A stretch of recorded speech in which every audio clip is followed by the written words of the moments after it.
고신척이 제일 깨끗한지는 모르겠는데 키가 작은 것은 확실한 것 같습니다.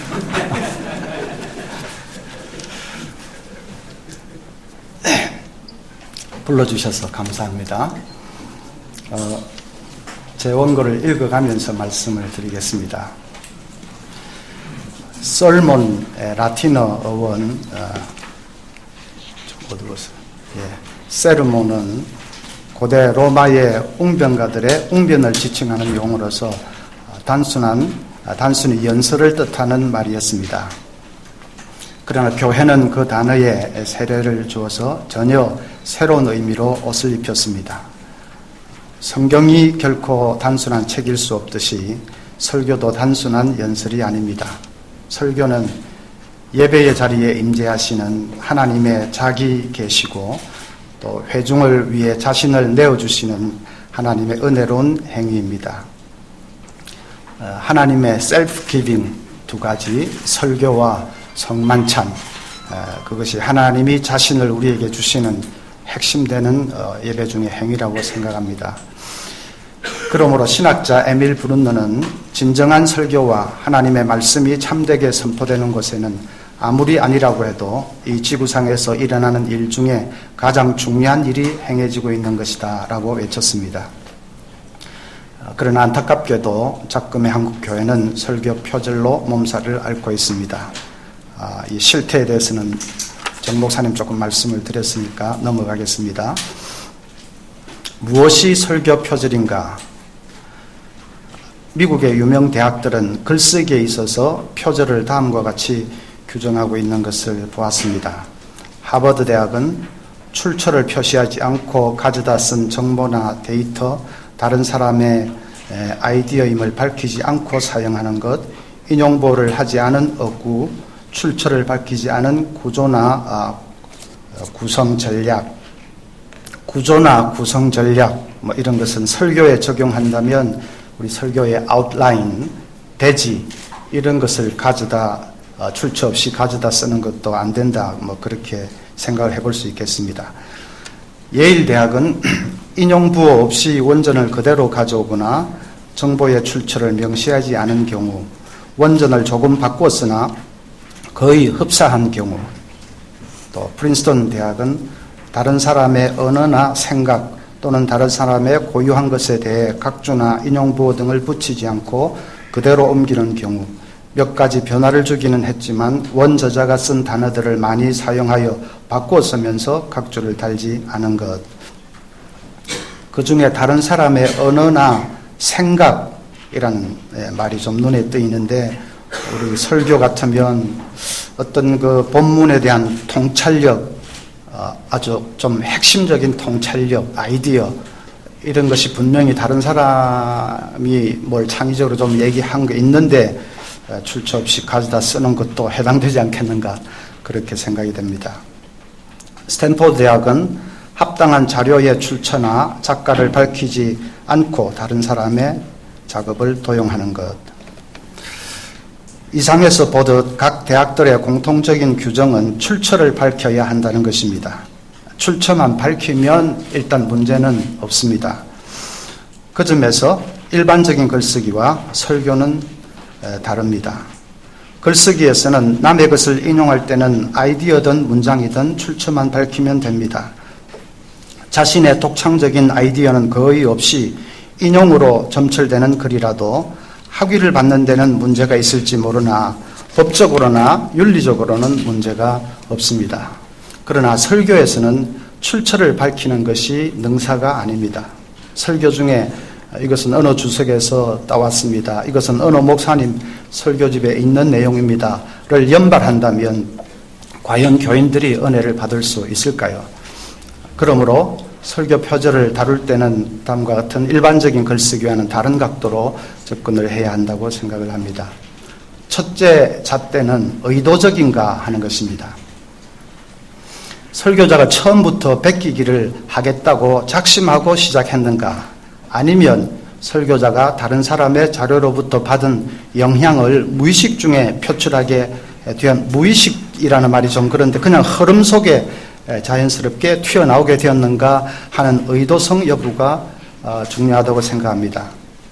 우리 주위에는 헤아릴 수 없이 많은 경건 서적들과 주석들, 강해 서적들이 있습니다. 그 자료들을 접하다 보면 거기에 나오는 아이디어들, 영감들, 힘있는 문구들이 끊임없이 목사 자신의 사고 속에 축적됩니다. 그런 자료들이 설교를 통해 흘러나온다면 그런 것을 표절이라고 단정할 수 있을까?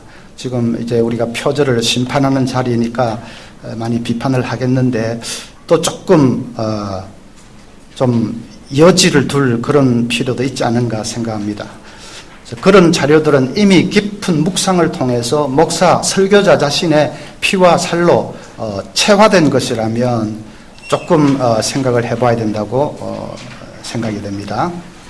설교는 하나님의 말씀이 목사의 사고와 영성, 삶과 인격이라는 필터를 거쳐 선포되는 종합예술과 같은 것입니다. 한 사람의 설교자가 강단에 서기까지는 자신의 고뇌 어린 몸부림은 물론이거니와 다양한 외부적 영향들이 함께 작용했을 것입니다.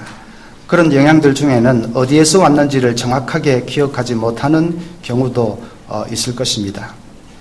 사실 예화들 중에는 돌고 돌아서 전해지기 때문에 무엇이 오리지널인지 추적하기 어려운 경우도 있습니다.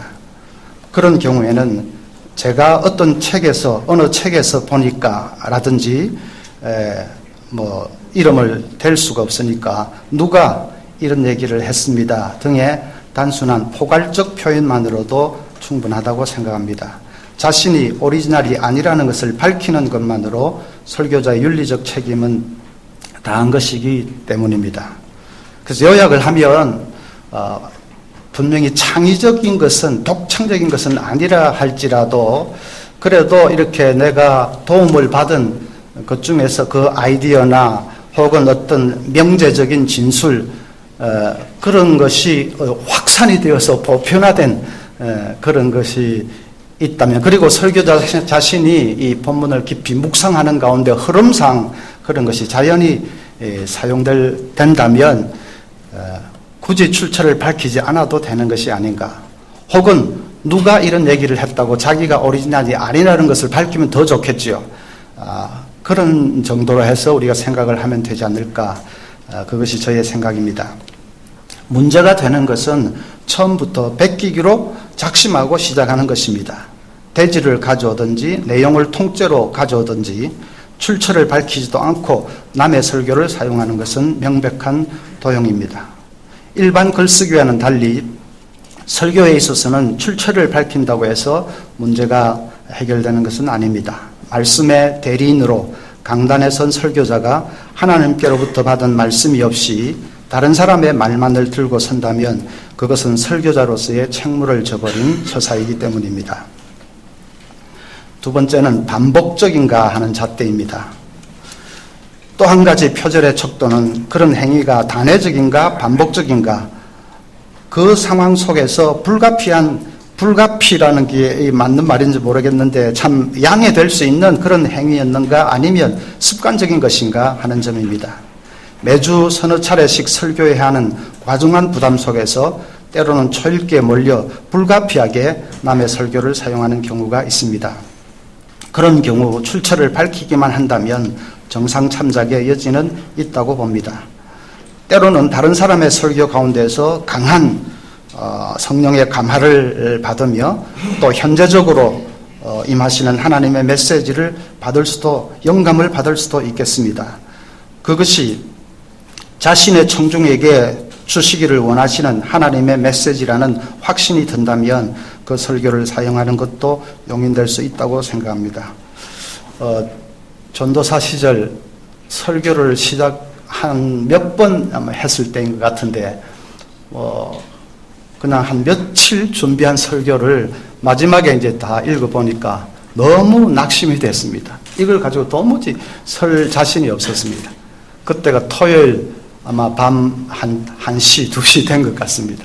그때는 일반 오후 설교해야 되지, 또 중고등부 설교해야 되지, 대학부 설교해야 되지, 그러니까 늘 그렇게 몰렸는데, 그래서 다 준비했는 원고를 보니까 도무지 자신이 없어서 새벽 1시인데, 그래서 제 기억에 로이드 존스 목사님, 그 강의 설교를 거의 그대로 해서 했는데 교인들이 은혜 받았다고 하고 설교를 그렇게 해야 된다고 하고 하니까 굉장히 헷갈렸던 기억이 수십 년 전의 기억이 지금도 있습니다. 조금 동정론이 필요하다는 얘기가 저 체험에서부터 나왔는지 모르겠습니다. 같은 맥락에서 필자는 자신의 설교를 재탕하는 재탕 설교도 경우에 따라서는 가능하다고 봅니다. 교회사에 영성이 출중한 목사 가운데서도 자신의 설교를 100번 넘게 재탕한 사람도 있었습니다. 관건은 남의 설교를 사용하든 자신의 설교를 재탕하든지 그 메시지가 하나님께서 회중에게 주기를 원하시는 적실한 말씀이라는 확신이 있는가 하는 것입니다. 그러므로 그와 같은 경우에 표절의 간합 여부는 전적으로 설교자의 양심에 맡겨야 하는 문제가 아닌가 생각합니다. 심각하게 문제가 되는 것은 상습적으로 남의 설교를 사용하는 경우입니다. 작금의 설교 표절로 인해서 내용을 앓고 있는 교회들도 대부분 목사가 장기간에 걸친 설교 도용을 했기 때문입니다. 그럴 경우는 100%, 거의 100% 출처를 밝히지 않기 때문에 그것은 목회 윤리적으로나 말씀의 종으로 세움을 받은 사명의 차원에서나 비난받아 마땅한 행위입니다. 표절 행위에는 아편보다 더한 중독성이 있는 것 같습니다. 설교자 자신을 위해서나 회중을 위해서나 그런 행위는 건절되어야 합니다. 세 번째로는 위선적인가 하는 것입니다. 표절 중에 가장 교묘한 것은 남의 설교를 기술적으로 자신의 것처럼 포장하는 것입니다. 남의 설교를 이곳저곳에서 끌어와서 편집하거나 짜집기를 해서 자신의 것처럼 둔갑시키는 것입니다. 이런 경우 설교자는 자료의 출처를 밝히지 않는 것은 물론이거니와 자신의 행위에 도덕적인 면죄부를 주는 경향까지 있습니다. 짜집기를 하더라도 자신의 관점이나 방향이 있어야 하고 또 자신이 일정 부분 노력도 했으므로 그렇게 짜맞춘 설교를 자신의 창작물처럼 생각하는 것입니다. 그러나 본문에 대한 깊은 묵상이나 자신의 고유한 창의적인 내용이 없이 남의 것을 편집한 것에 불과한 설교는 기술적인 표절이라고 아니할 수 없습니다. 남의 예화를 편집해서 사용하는 경우도 종종 볼 수 있습니다. 남의 예화에 나오는 이름과 일시를 살짝 바꾸어서 사용하거나 남의 체험을 마치 자신의 체험인 양 둔갑시켜 사용하는 것입니다. 분명히 그 목사님이 자기 할아버지라고 했는데 설교자는 자기 할아버님 같이 얘기하는, 할아버지가 막 바뀌는 그런 것은 곤란하지요. 그것은 명백한 거짓말이며 저질스러운 변조 행위입니다. 그런 비양심적인 행위를 동원해서 하나님의 거룩한 말씀을 전한다는 것은 위선이 아닐 수가 없습니다. 표절이 왜 잘못인가를 잠시 살펴보겠습니다. 첫째로는 표절한 설교는 하나님의 현재적 메시지를 가로막기 때문입니다. 하나님은 말씀으로 자신을 계시하시며 구원의 역사를 이루십니다. 시대마다 선지자들과 사도들이 신적 메시지를 전했지만 그 배후에서 말씀하시는 진정한 설교자, the only preacher, 대문자 P preacher는 하나님이셨습니다. 설교자 하나님은 교회 시대에는 목사를 통해 말씀하기를 원하십니다. 주일마다 강단은 회중을 향한 하나님의 생생한 뜻과 음성을 전달하는 계시의 현장인 것입니다. 그런데 설교자가 하나님께 받은 말씀도 없이 베끼기만 한 원고를 들고 쓴다면 그보다 더한 잘못이 있을 수가 없습니다. 바울 사도는 내 말과 내 전도함이 프리칭이죠. 설득력 있는 지혜의 말로 하지 아니하고 다만 성령의 나타나심과 능력으로 하여라고 했습니다. 그 어떤 인간의 지혜로운 말보다도 성령의 능력 가운데서 하나님의 현재적 메시지를 그분의 백성들에게 전해야 하는 것이 설교자의 직무입니다. 그 사명을 바르게 감당하기 위해서 설교자는 늘 두렵고 떨림으로 엎드려 묵상하며 말씀을 기다려야 합니다. 그런 몸부림이 없이 레디메이드 된 인간의 말만을 들고 서는 자들이 있다면 그들은 선생이 받을 더 큰 심판을 각오해야 할 것입니다. 설교 표절은 윤리적 문제이기에 앞서 하나님의 자기 계시를 가로막는 참남한 행위입니다. 두 번째로 설교 표절은 설교자의 영혼을 고사시키는 행위입니다. 혹자는 설교를 통해 교인들에게 은혜를 끼칠 수만 있다면 표절인지 아닌지는 별로 중요하지 않다고 주장합니다. 설교 표절로 문제가 된 교회에서 어느 장로님 쪽에서 목사님을 두둔하면서 이런 식으로 이론도 아니죠. 이런 식으로 변명을 늘어놓았습니다. 논문 표절은 자기 개인의 이익을 위한 것이므로 부도덕한 행위지만 설교는 교인들을 위한 것이기 때문에 자신보다 더 신학 지식이나 지성이나 영성이 깊은 분들의 설교를 이용하는 것을 나쁘게 볼 필요는 없다고 주장하는 사람들이 있습니다. 그것은 선한 목적을 위해서는 수단은 어떠해도 좋다는 상황윤리적인 궤변입니다. 계속되는 설교 표절 행위는 결국 설교자의 영을 죽게 만듭니다. 위로부터 공급받는 말씀이 없이 남의 이 대문만을 기웃거리는 영적 그림 같은 사람의 영혼이 어떻게 건강하고 충만할 수 있겠습니까? 그리고 그런 빈핍한 영성으로 어떻게 교인들을 먹이며 교회를 이끌 수가 있겠습니까? 상습적인 설교 표절은 양떼들의 목자로 세운 설교자의 영을 고사시켜서 결국은 목사도 죽고 교인들도 죽게 만드는 데 문제의 심각성이 있습니다. 세 번째, 설교 표절 행위는 교회를 병들게 합니다. 베낀 설교라도 은혜롭기만 하면 교인들은 영적으로 잘 성장할 수 있을까요? 그렇지 않다고 봅니다. 교회마다 회중의 특징과 그들이 처해 있는 삶의 자리가 다르기 때문입니다. 다른 교회에서 은혜로웠던 설교라고 해서 내 교회에서도 반드시 은혜로우리라는 보장은 없습니다.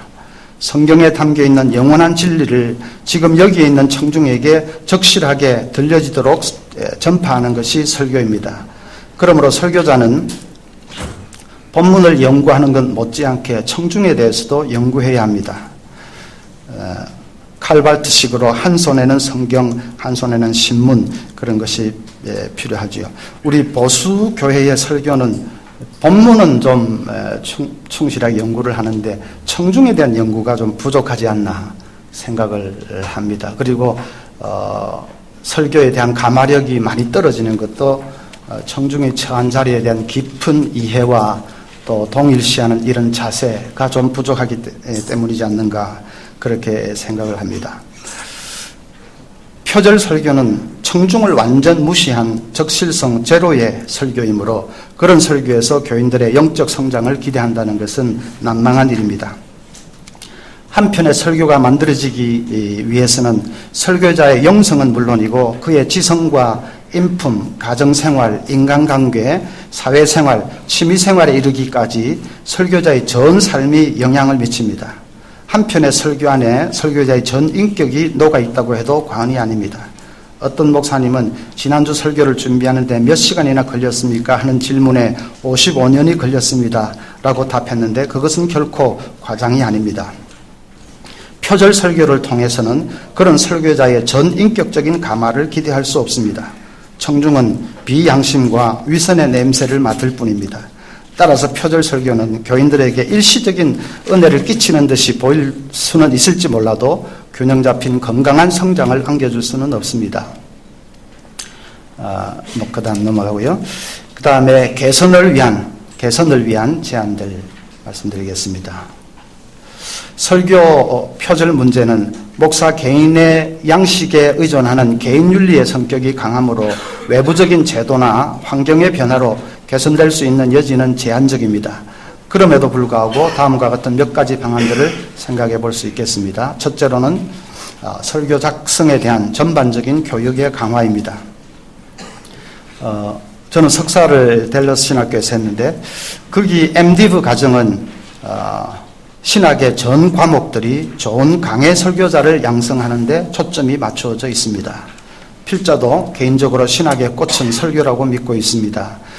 그러나 그와 같은 중요성에 비해 한국 신학교들의 설교에 대한 교육은 빈약한 경우가 많습니다.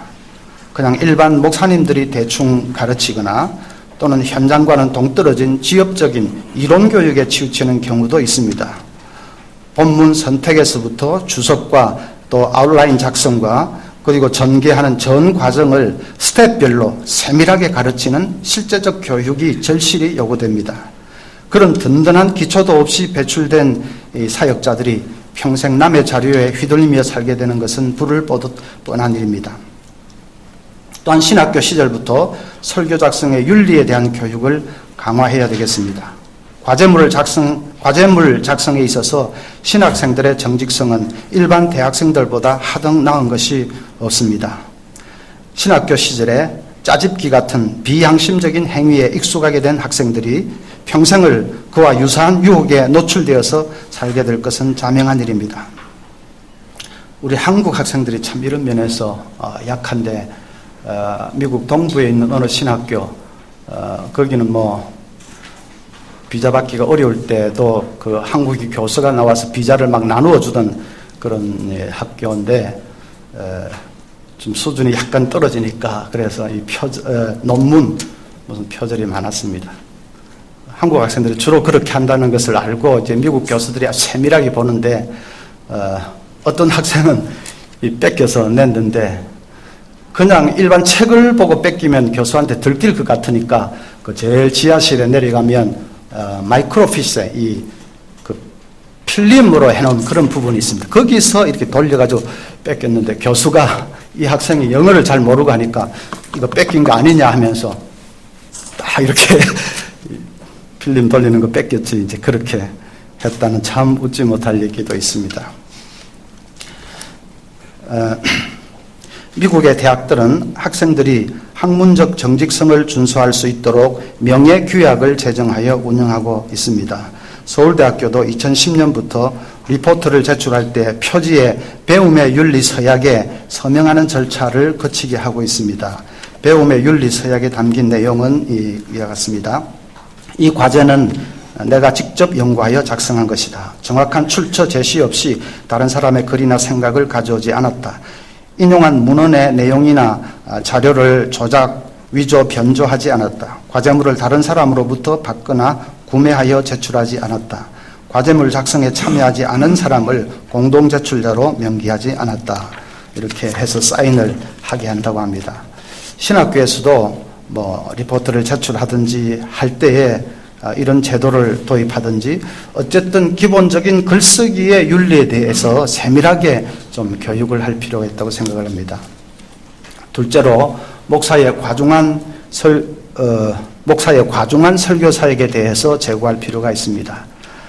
작년 한국의역의 한목협이네요. 글로벌리스트의 의뢰 목회자 500명을 대상으로 설문조사하면 일주일 동안 평균 7.5회 설교하며 주일 낮 설교 시간은 평균 45.9분, 설교 준비 시간은 평균 4시간 4분으로 나타났습니다.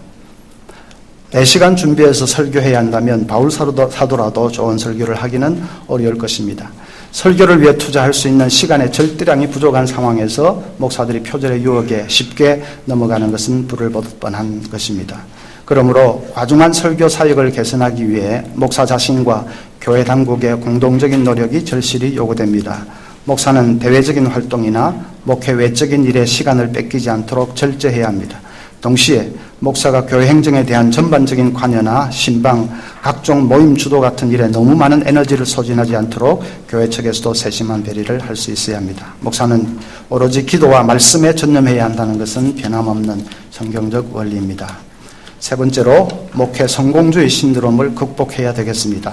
참 어려운 것이지만은 누가 돌을 들어서 던질 자가 있겠습니까마는 그래도 우리가 한번 짚을 필요는 있겠습니다. 목사들은 초읽게 몰린 다급한 상황에서 불가피하게 타인의 설교를 베끼기도 하지만은 많은 경우에 유명 목사의 탁월한 설교를 도용함으로 자신의 역량을 과시하려는 불순한 동기가 작용하기도 합니다. 출처를 밝히기만 하면 표절의 잘못은 면할 수 있는데도 굳이 출처를 밝히지 않는 것이 그 때문이 아니고 무엇이겠습니까? 좋은 설교를 통해서 명예도 얻고 교회 성장도 꾀하고 싶은 욕망이 있는 것입니다. 그러나 먹음직도 하고 보암직도 한 열매가 곧 파멸의 열매였듯이 그러한 욕망은 망하는 길임을 알아야 합니다. 세속적인 성공주의 가치관에 함몰되어 무분별하게 거짓된 방법을 동원하는 것은 곧 자신을 망치고 교회를 파괴시키는 길입니다.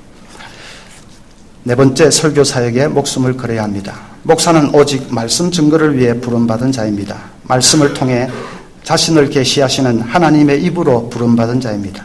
그것은 인간이 땅 위에서 감당할 수 있는 일 중에 가장 놀랍고 영광스러운 직무입니다. 20세기가 낳은 강해 설교자 로이드 존스는 그의 책 목사와 설교 첫 문장을 설교 사역은 인생이 받을 수 있는 소명 중에서 가장 고상하고 위대하고 영광스러운 소명이다 라는 선언으로 시작했습니다. 미국의 잭 하일즈 목사는 설교가 유한한 존재들에게 영혼을 안겨주는 사역임을 확신하면서 이렇게 말했습니다. 따라서 하나님의 종이 강단에 가까이 갈 때는 천사들도 날지 못하게 하고 천국의 호산나 소리도 잠잠케 하며 어른들을 경청케 하고 아이들은 귀를 기울이게 하고 젊은이들은 정신을 바짝 차리게 하여 천국이 응답하고 지옥은 떨도록 전 교회의 모든 성도들은 거룩함으로 기다려야 한다. 그럴 때 영원한 모든 것은 떨며 사탄과 그의 사자들은 두려움으로 흠뻑 젖게 될 것이다. 이 영광스러운 사역을 부끄럽고 부정직한 사탄의 유혹에 넘겨주는 것은 진주를 돼지 앞에 던져주는 망령된 일과 다름이 없습니다. 우리는 다시금 말씀의 종으로 부름받은 영광스러운 소명을 자각하고 설교 사역에 목숨을 걸어야겠습니다. 네, 마치겠습니다.